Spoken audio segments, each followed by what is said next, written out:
Sophie Durocher. Un savoureux mélange artistique de culture et d'information. Ben moi, j'adore les discussions avec Cybèle Olivier, qui est journaliste à la recherche chez Cube Radio, parce qu'elle a toujours des sujets surprenants. Oui. J'allais dire des sujets champ gauche, mais c'est pas vraiment champ gauche, c'est comme regarder l'actualité par le petit bout de la lorgnette. Tu nous arrives toujours avec des sujets surprenants. Et là, aujourd'hui, tu veux nous parler de Poppy Play. Oui, Sophie, as-tu déjà entendu parler de ça?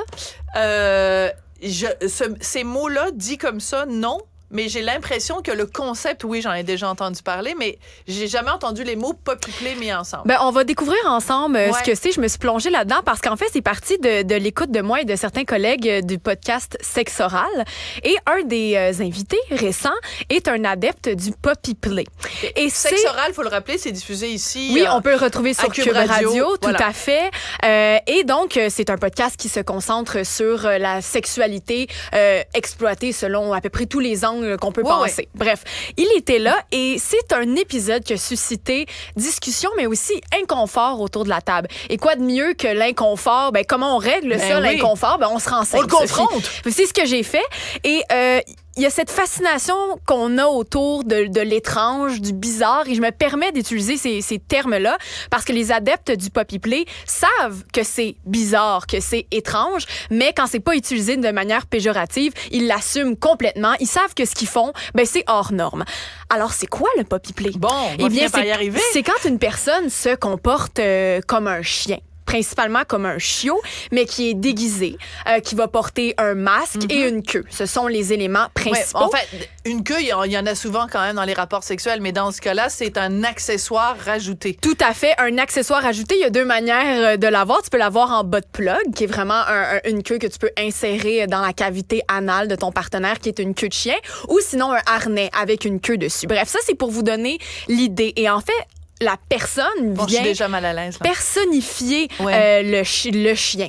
Et donc, vraiment, psychologiquement, ils se prennent pour un chien. Et donc, ça peut être utilisé de manière sexuelle, mais c'est aussi utilisé d'une manière pour socialiser, Sophie. Alors, il y a vraiment ces deux branches-là au Poppy Play. On le fait dans la chambre ou on le fait à l'extérieur de la chambre. Et ça vient d'où, ça? Ben, ça vient de la pratique BDSM. C'est quoi? Donc, bondage, domination, soumission, masochisme. Et ça, c'est une grande branche de fétiche où les gens ont leur pratique personnelle et tout ça. Et ensuite, en dessous de ça, il y a le pet play, donc le animal, le jeu des animaux. Donc oui, il y a les chiens, mais il y a les chats, il y a les poneys également. Alors, c'est vraiment l'idée de se mettre dans la peau d'un animal. De l'autobus. Mais tu vois, on confronte l'inconfort ensemble. Oui. Et on va discuter aussi de pourquoi ces gens font ça. Et moi, c'est ce qui, je pense, le plus fasciné dans toute cette histoire. Mais pour que vous compreniez bien d'où ça vient, ça vient de toute cette culture-là dans le monde, mais aussi à Montréal, qui venait du cuir, de l'utilisation du cuir. Les hommes gays, surtout, qui se sont appropriés ça dans les années d'après-guerre. Il y avait des clubs de cuir à Montréal. Et un des habits traditionnels, quand on commence à jouer à soumission, domination, ben il y a l'espèce de masque de cuir que tu as probablement déjà vu dans une image. Ouais. Oui, c'est ça. Et après ça, il y a eu le collier de chien. Tout à fait. Voilà. Et ça a dérivé vers le Poppy Play. Alors oui, c'est un fétiche, mais c'est aussi une organisation sociale. Parce que quand tu veux pratiquer cette pratique-là, tu as des gens alentour de toi qui peuvent... Tu vas au parc à chiens? Ben, presque. Tu peux faire ça parce que, comme je l'ai dit, il y a le côté sexuel. On va pas entrer dans les détails. Tout le monde a sa propre pratique.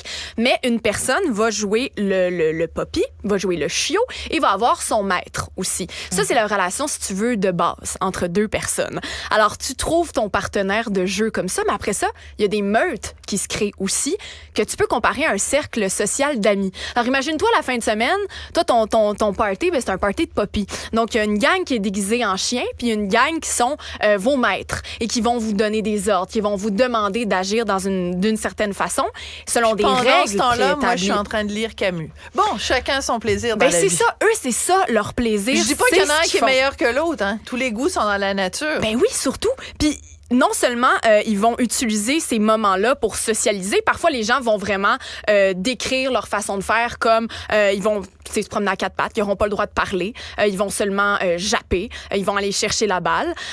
D'autres personnes vont discuter ensemble, mais déguisées en chien. Mais tu vois, Et pourquoi faire tout ça, Sophie? Qu'est-ce qui les amène à faire ça? Pourquoi?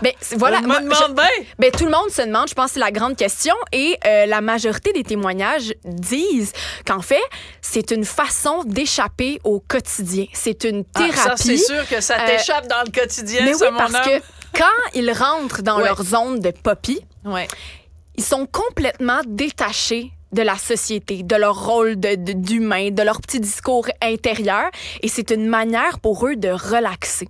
Ouais. Donc, les gens qui subissent... le yoga, ça fait ça aussi. Ça fait pareil. Tu vois, ça, c'est une autre manière. Une autre manière. Oui, et tout le monde revient toujours à cette explication-là qu'à partir du moment où ils enfilent le masque, là, ils sont complètement dans le laisser-aller.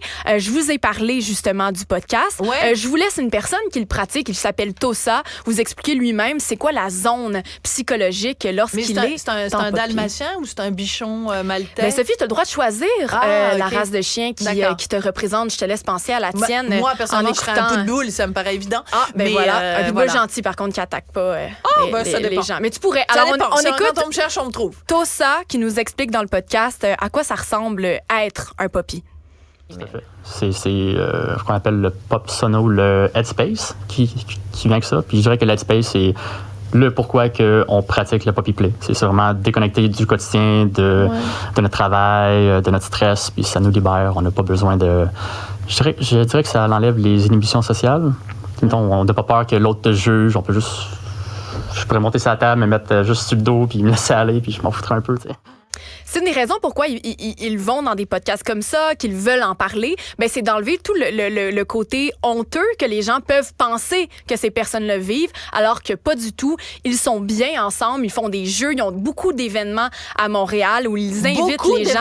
Oui, ils ont beaucoup d'événements. Presque chaque fin de semaine, les gens se rejoignent. C'est vraiment des événements sociaux, même presque plus que sexuels, quoique la sexualité est souvent pas loin. Mais voilà, et sache qu'à Montréal, ils sont à la recherche de maîtres. Parce qu'à Montréal, les gens et au Québec ont plus envie de jouer le poppy que d'être le maître. Si jamais ça t'intéresse, tu pourrais...